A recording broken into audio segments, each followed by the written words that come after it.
find different colors to these characters. And The cameras had long stopped rolling.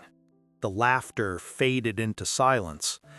But in one quiet corner of his New York apartment, Ben Stiller stood still, staring at an old black and white photo of two people who meant the world to him. His mother, Meara, and his father, Jerry Stiller. Not just legends of American comedy, but the very foundation of his being. They were once the heartbeat of America's laughter, a comedic duo that redefined television and stage. But time, as it always does, moved on. First, his mother slipped away quietly. Then, 5 years later, his father passed, in the midst of a world already grieving. No fanfare, no final applause, just loss and the weight of memory. Behind every joke, every punchline Ben ever delivered lived the echoes of their voices. This isn't just a story about fame. This is about what remains when the lights go out and all that's left are the people who raised you. Now, we turn back the clock to where it all began. Benjamin Edward Meara Stiller was born on November 30th, 1965, in the heart of New York City, but more accurately, he was born into the spotlight. His first crib may as well have been a backstage couch. With two of the most recognizable comedy talents in America as parents, Ben's childhood was shaped not just by lullabies and bedtime stories, but by the rhythm of punchlines, the pacing of sketches, and the nervous tension before a curtain call. His father, Jerry Stiller, was a loud, quick-witted performer known for his iconic roles in Seinfeld and The King of Queens. His mother, Meara, brought both vulnerability and fire to her performances. Together, they formed Stiller and Meara, a comedy duo whose faces became regular fixtures on American television throughout the 1960s and 70s. Their dynamic chemistry on screen mirrored their real-life marriage, complex, passionate, resilient. Growing up, Ben wasn't just a bystander to entertainment. He absorbed it. At just 9 years old, he made his acting debut on his mother's show. By his early 20s, he was already writing, directing, and performing in short comedy sketches, many of which aired on Saturday Night Live or MTV. His sensibilities combined the absurd with the satirical, always towing the line between sharp intellect and physical comedy. Ben's career took off in the late 1990s and early 2000s, with breakout hits like There's Something About Mary and Zoolander. He became synonymous with characters who were awkward, overconfident, deeply flawed, and yet somehow lovable. Behind those characters, there was always a hint of self-awareness, a nod to his upbringing in an industry that never stopped performing. Yet, despite his fame, Ben often admitted to feeling like an outsider in Hollywood. He once said, "Growing up around show business made me respected, but also made me fear it. The highs were euphoric, but the lows, the silent dressing rooms, the fading calls, left lasting impressions." Fame, for Ben, was never about the red carpets or flashing bulbs. It was a continuation of a family legacy, one built on timing, grit, and emotional truth. But that legacy came with shadows. With two towering figures as parents, there was always the question, could he live up to them? Could he ever truly step out of their spotlight? Or was he destined to walk in their echo? As he grew into his own identity, as actor, director, father, Ben carried those questions quietly, until life, as it often does, brought answers not through applause, but through loss. Before Ben Stiller ever made an audience laugh, his parents were already masters of the craft. Jerry Stiller was born in Brooklyn in 1927 to a working-class Jewish family. His father drove a bus, his mother kept the home together. The backdrop was humble, but Jerry's dreams were loud. He served in World War II and later studied drama on the GI Bill. His voice was commanding, his presence intense, but it was comedy that truly unlocked him. It was how he fought back against a difficult world. Meara, born in 1929, was the daughter of Irish Catholic immigrants. Her early life was marked by silence, especially after her mother's sudden death when Anne was just 11. That loss left a hole in her heart that never fully healed.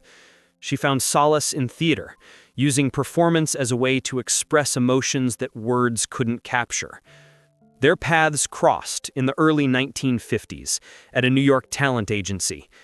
Jerry was captivated by Anne's fierce intelligence and unconventional beauty. She wasn't looking to be part of a comedy act, but she was looking for connection. Their chemistry was immediate, electric. Within a year, they were married. Together, they created Stiller and Meara, not just a comedy duo, but a cultural phenomenon. They performed regularly on The Ed Sullivan Show, bringing to life a sharp, clever, often chaotic interplay between a neurotic Jewish man and his fiery Irish wife. Audiences loved them. They were real, they were raw, and they were funny in a way that made people feel seen. But behind the laughter, their life wasn't always scripted. Anne once admitted that while she loved Jerry deeply, she often felt like she lost herself in their act. She said in an interview, "I didn't set out to be a comedian, but I loved him, and he needed a partner, so I became one." Their home was filled with laughter, yes, but also tension. Like many creative couples, their passion sometimes turned into sharp words, long silences, and quiet resentments. Ben, as a child, felt the weight of those moods. While other kids saw their parents after 5 p.m., Ben watched his parents rehearse punchlines or argue over bookings. Still, he adored them. He'd sit backstage during club shows, wide-eyed, watching his parents transform into stars. On weekends, they'd let him stay up late to see themselves on TV. But when the cameras went off, he noticed how tired they were. He once described his mother as the funniest person in the room and the saddest when no one was watching. Jerry was stricter, a man of structure and rules. Anne was more emotional, prone to quiet reflection. Ben inherited both, his father's relentless work ethic and his mother's deep well of feeling. The mix would shape his entire creative life. As the years passed, the world changed. Comedy styles evolved. Their bookings slowed. Anne began acting more in dramas. Jerry found renewed fame in sitcoms. But their bond remained even when fame faded. They took long walks, argued over crossword puzzles, shared memories that only decades together could build. To the outside world, they were a power couple. But to Ben, they were simply mom and dad, deeply human, flawed, and profoundly loving. In many ways, Ben's career was built not in rebellion, but in reverence. He didn't try to escape their legacy. He expanded it. But with every step forward, he also carried the growing fear of what life would look like when they were no longer around. And then, slowly, that fear became reality. The beginning of the end for the Stiller family didn't arrive suddenly. It arrived quietly, the way time often takes the people we love. Slowly at first, then all at once. For Meara, the decline was gentle but unmistakable. In interviews from the early 2010s, Ben hinted that his mother's health had been fragile for years. She was aging, slowing down, no longer the fiery performer who once battled nerves backstage before stepping into the spotlight. Her memory grew softer, her steps lighter. Some evenings, she simply sat near the window, watching the New York skyline as if revisiting a life lived in fast motion.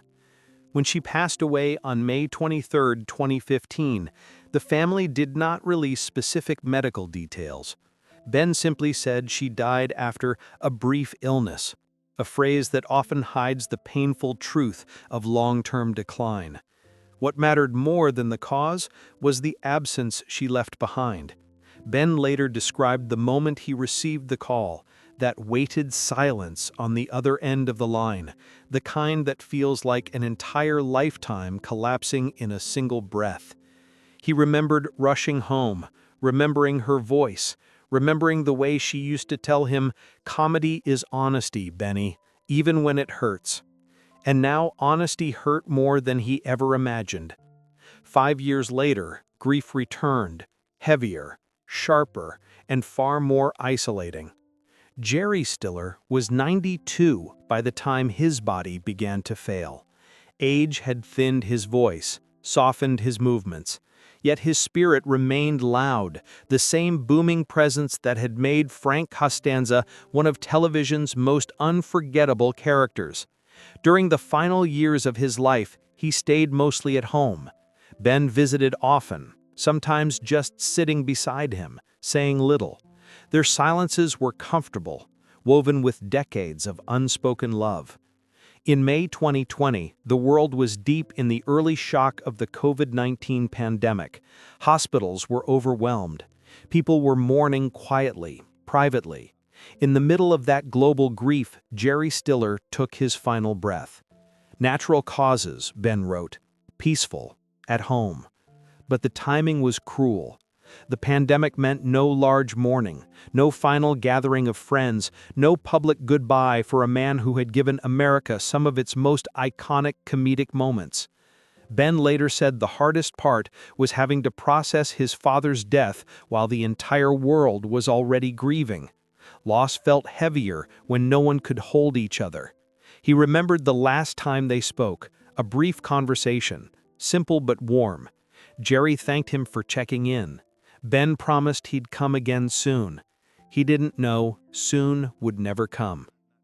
Both parents slipped away differently, one through quiet decline, the other through the stillness of age, but their departures carved the same wound. Losing his mother took one half of his foundation. Losing his father erased the other. And suddenly, the man who grew up surrounded by laughter found himself standing in a home that had gone completely silent. There are goodbyes whispered under flashing lights, and there are goodbyes spoken in silence. For Ben Stiller, both of his final farewells to his parents belonged to the latter. When Meara passed away in 2015, the family made a decision that caught many by surprise. There would be no public funeral. No red carpets, no celebrity speeches, no televised tribute. It was, as Ben later explained, what she would have wanted. A woman who had once made millions laugh chose to exit quietly.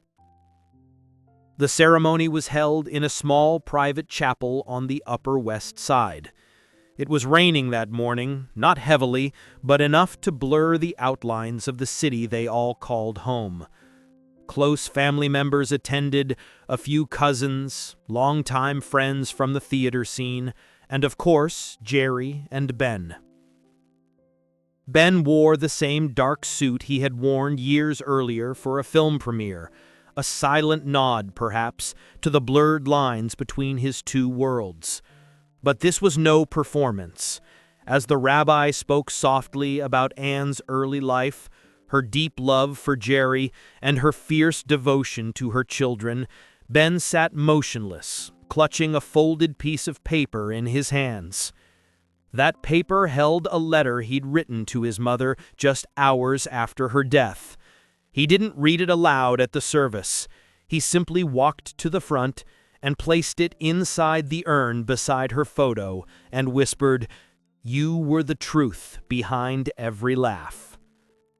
There were no standing ovations, just silence, the kind only grief can carve. When Jerry Stiller passed 5 years later, the world was in chaos. The COVID-19 pandemic had turned even the most sacred rituals into logistical nightmares. Hospitals were overrun, gatherings were restricted, death had become a lonely affair. Ben wanted more for his father, a celebration, a crowd, applause, but fate had other plans. The funeral took place in May 2020, with only 5 people in attendance. Ben, his sister Amy, 2 family friends, and the officiant. Everyone wore masks. Chairs were spaced apart. The New York air, usually buzzing with spring energy, felt frozen in place. The ceremony was held at a small cemetery in Queens, not far from where Jerry had grown up. There were no cameras, no press, but Ben brought something with him. An old black-and-white photo of Jerry and Ann from their first television appearance together. In it, they were young, unguarded, filled with a kind of joy that never made it into scripts. He placed the photo gently on top of the casket. "I hope you're with her now," he said quietly. There was no eulogy, no procession, just a long silence as the earth closed over a man who had made millions erupt in laughter, and who, to his son, had simply been Dad. Later that evening, Ben walked home alone through empty streets, past shuttered theaters and darkened comedy clubs. And somewhere in that quiet city night, he realized something. He was now the keeper of their legacy. The last Stiller on stage. The deaths of Meara and Jerry Stiller didn't just leave emotional scars. They rewrote Ben Stiller's entire inner world. When his mother passed in 2015, Ben was still one of Hollywood's most bankable comedic actors. But behind the scenes, he was already shifting. He took fewer acting roles. He stopped chasing the spotlight that had once seemed inevitable. In interviews, he spoke less about career and more about family, legacy, and time. "Losing her," he once said, "made everything feel smaller, even success." He didn't fall apart. He simply withdrew, quietly, deliberately. The loss humbled him, slowed him, softened him. Then came the second blow. When Jerry died in 2020, it struck differently. The world was already on pause, and suddenly, so was he. There were no film sets to run to, no press tours to distract him. He had to sit with the grief. That, he later admitted, was the hardest part. There was no escape, just silence. But from that silence came something new. In 2022, Ben made a powerful return, not with slapstick, not with satire, but with Severance, a cerebral, haunting television series he directed and produced. The show explored identity, memory, emotional separation, themes that mirrored his own journey of loss. Critics hailed it as the most mature, emotionally resonant work of his career. It wasn't a reinvention, it was a reckoning. Ben never tried to replace what he lost. Instead, he honored it.